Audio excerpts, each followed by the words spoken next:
Hey guys, figured I'd make another video. I've been being asked a lot of questions about a lot of my do-it-yourself stuff that I build.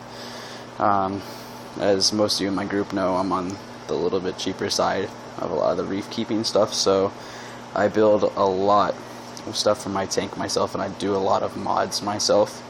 So I figure I'll make this video as an in-depth video to show you guys as much as I possibly can of all the stuff that I have modded and built myself. First we'll start the main display tank of the BioCube.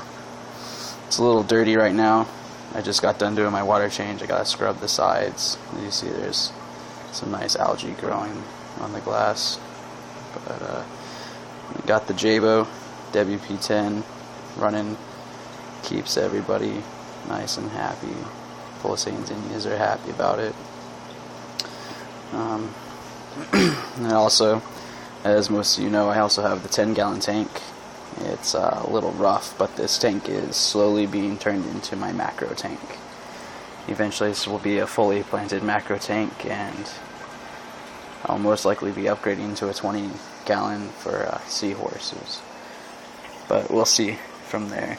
I did a little bit of reading and found out that my tank might run a little too hot for seahorses, so we'll see. And this is one of my DIY overflows.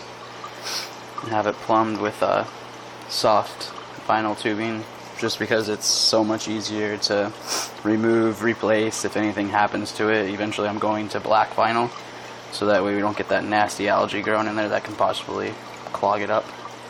I use these nice, easy to remove elbows, because if a fish gets in there, unfortunately, and it has happened, all I have to do is pull it off and unscrew these, and I can pop them out as quick as possible.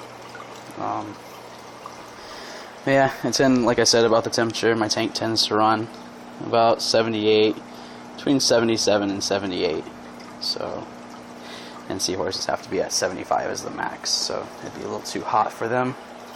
Let's start with my 10 gallons light that I built myself. This when I first started, it's not the best light. I gotta get some new bulbs for it, but basically computer fan and a PS3 intercooler circuit board to control the high-low of the fan. I wired in, like mine is going to be probably pretty salted up, but I got two bulbs in there, an actinic 400 and I believe it's like 460 nanometer, so basically royal blue, and a 10K white. I cut holes for the switches so that way I can go between whites only or blues only. The camera obviously hates blues only. But that was my first mod, my first build for the tanks, along with the and then next was the PVC overflow, obviously, and then we'll come over here to the BioCube, and obviously we all know made the little fish guard, and actually I just caught him inside here. My ruby red dragnet is inside the back of the BioCube, so I'm gonna have to dig him out. Thank goodness I built that. I don't have the filter inside here because I just recently fed, so I don't like the goodness being caught up in the filter, so I let it run without a filter for a little bit. And as you see, I cut the back of the lid for the BioCube, so that way the return and the overflow can go through to the back. It's not the prettiest job, but it gets it done. I didn't have all the correct tools, so I kinda winged it, and it works. Next we got the let's see if I can turn this off so you guys can see it. We got the exotic stunners on the hood for the BioCube. A little bit extra light in there makes everything look a lot better. And I actually had somebody recently asking me to do a video of it with and without the lights, so I figure we're doing a long-winded video. I'll do a quick little shot of that. That's with it, with all the lights on. Let's see if I can do this while filming. Pull them out real quick. And that's it without them. So you see, nice little pop to them. Looks a lot better.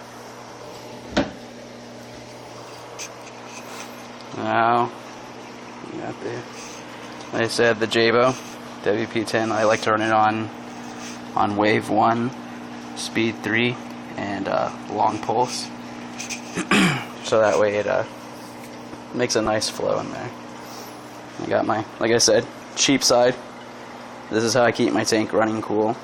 Cheap tower fan, runs back against the piping. As you see, get a little sideways right here. You see the pipe, the plumbing comes down, all the wire mesh throughout here. But it's everything done. I got a lot of stuff plugged in. So, as you know, lots of wires to the saltwater tanks. Come down here, it's under the BioCube, and this is where all the nitrate exports go. The lights normally wouldn't be on right now because I have them on reverse timing. Whenever the lights in the tank are on, these are off. And when the tank lights are on or off, these are on. And like I said, nothing spectacular. I just bought another 6500K CFL bowl. I got 2 of them inside this little Zoom Ed thing meant for reptiles, but I no longer have my bearded dragons, so I decided I'd use this in here. And it's expertly hung with a piece of cardboard. Like I said, cheap mods, but it definitely gets the job done. I got my mangrove growing, a little piece of Kato in here. I recently split it up so that way I can have one in the BioCube and one inside the 10-gallon. So that way everything is, we got plenty of Kato growing everywhere. So lots of exporting going on. I hope everybody can see how I got it running in. And move the light up out of the way. As you see, I got it all running in through the original holes in the back of the BioCube stand, so that way it's nice and easy. I didn't have to drill anything. I mean, I kind of want to eventually. Eventually, I'm going to take, when I go over to LEDs, I'm going to put the shelf back in here, and I'm going to drill holes through the shelf for the tubing to go through, and have the LEDs underneath on that, so that way it's nice and clean, and I'll have a shelf to keep a lot of my stuff. And I got this power strip right here. This is all of my pumps, so for feeding time all I have to do is flick the switch and everything's off. Obviously I'm not fully automated, like I said, cheap side, so I keep everything on the low end, but works well, makes it easy. Everything shuts off for the most part. My overflows do restart, but if they do not restart, all I have to do is suck on this right here, and until the water comes up to here, it will self-prime. But yeah, I hope you guys enjoyed the video. I hope I went in depth enough, showing you guys most of my do-it-yourself stuff, and also obviously the goodness of the tank. You know, leave comments, ask me questions, I'll answer them the best I can. I'm still learning with this project, and I'm continuing on. Like my girlfriend says, this is an ongoing science project, which is why I love reef keeping, because it really is an ongoing science project. So enjoy, guys. Thanks for watching. Like I said, I hope this answers all your questions for all the people asking me about my do-it-yourself stuff and how it works, and really didn't go into why I did it, but the video's got to be short. So thanks for watching again, guys. Like, subscribe, and as always, happy reefing. Have a good day.